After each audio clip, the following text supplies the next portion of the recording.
Good morning. Happy Monday. Welcome to our meditation group located on the Jesuit campus at Blessed Sacrament here in Hollywood. I am delighted you are here. My name is Father Frank Buckley, and I am the host of the morning practice.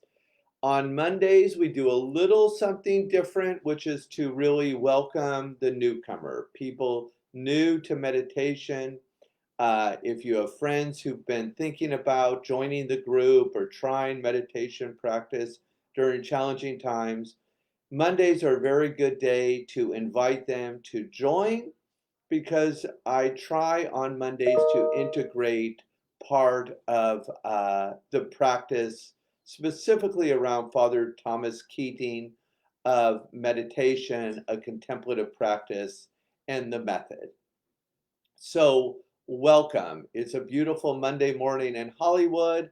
If you're new to our program, it's a three-part program. The first, we begin with a little inspiration. On Mondays, it's usually a little content for how to meditate. The second part is stop talking and start doing. We actually engage the contemplative practice, where I'll ring a bell, we sit for 20 minutes, and then I'll ring a bell to bring us out of it. It's never good to jump right out of a meditation. So at the very end, the third part is in the spirit of St. Ignatius, who founded the Jesuits.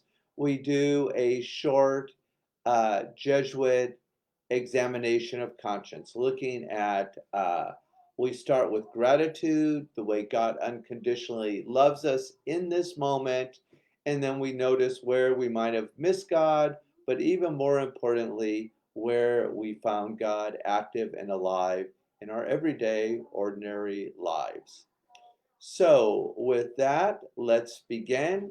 For inspiration, I am drawing from Father Thomas Keating, uh, uh, a monk who spent his whole life focusing on contemplation and offering it to others. He's really one of my very favorites because he makes it so simple, it's almost hard to believe. And at the end of the day, he notices that when we do this, when we give the first hour of the day to God, the world starts going our way. So let's begin. I'm drawing from a little different part of his book. It's called The Summary of the Centering Prayer Method. And he says this: to start, silently introduce the sacred word as gently as if you were laying a feather on a piece of absorbent cotton. The sacred word is not meant to be repeated continuously. It can become vague or just an impulse of the will, or even disappear. When you become aware that you are thinking about or engaged with some thought, return to the beautiful word as the expression of your intent. The effectiveness of this prayer does not depend on how distinctly you say the sacred word or how often, but rather on the gentleness with which you introduce it in the beginning, and the promptness with which you return to it when you are engaged mentally or emotionally with some thought. Now, thoughts are a normal, inevitable, and integral part of centering prayer. Our ordinary thoughts are like boats sitting on a river, so closely packed together that we cannot see the river that is holding them up. A thought, in the context of this prayer, is any perception that arises in consciousness, whether a body sensation, feeling, emotion, image, memory, plan, concept, reflection, psychological breakthrough, or even a spiritual experience. We are normally aware of one object after another passing across the inner screen of consciousness. When we pay no attention to that flow, space begins to appear between the boats. Up comes the reality on which they are floating. Centering prayer is a method of directing your attention from the particular to the general, from the concrete to the formless. At first, you are preoccupied by the particular boats that are going by. You become interested in seeing what is on and in them. But just allow them to all go by. If you notice you are becoming interested in them, return to the sacred word as the gift of your whole being to God present within you. Thank you, Father Keating. Suzuki Roshi, a Zen master, talked about Zen mind, beginner mind. And when we engage the beginner mind, something really beautiful can happen. If you're new to our contemplative community, it's a way of undoing aloneness and experiencing a miracle in our everyday, ordinary, humdrum lives. So without further explanation or inspiration, let's move into the meditation. So Father Thomas Keating also says that the method is almost too good to be true. You give this time to God, you sit down and take the attention to the sacred word and the breath. One of the ways we flourish is to unplug. I have my timer set for 20 minutes, so you don't have to worry about that. I invite you to find a comfortable position, to close your eyes, and let's begin.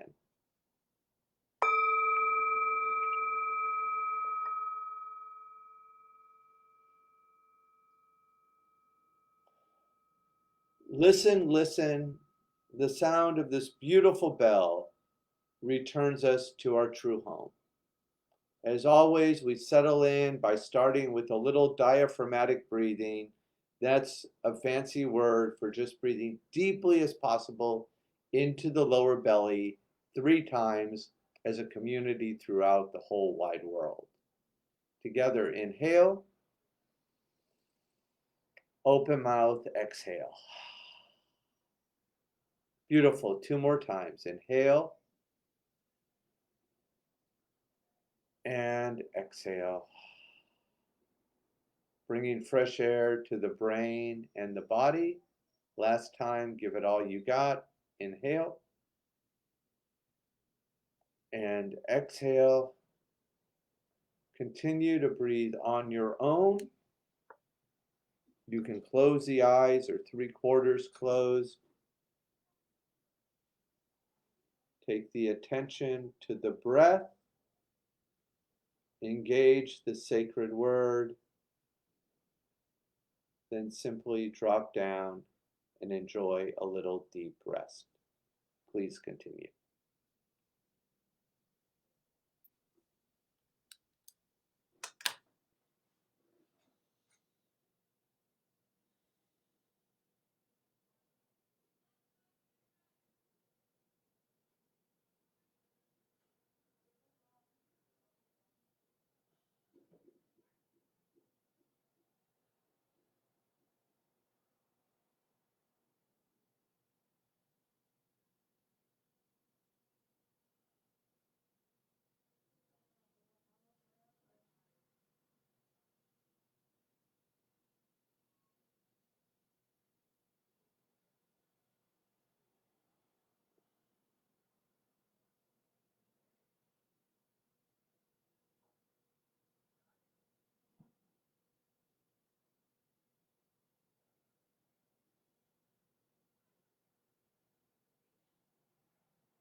We only have about a minute left, so for those of you who are new for this last minute, we just try to put a little gentle smile on our face and engage the ancient 17th century Tibetan practice of just sprinkling a little joy over our lives, our practice, and our world.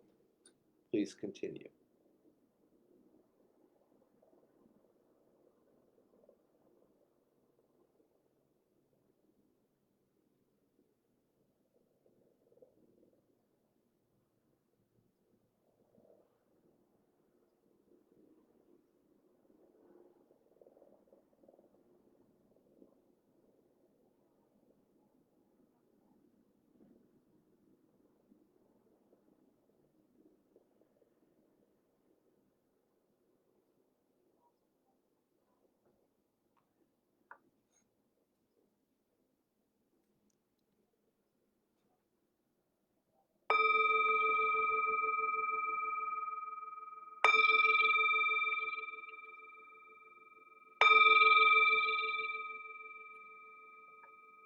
Gently bring your attention back to the room.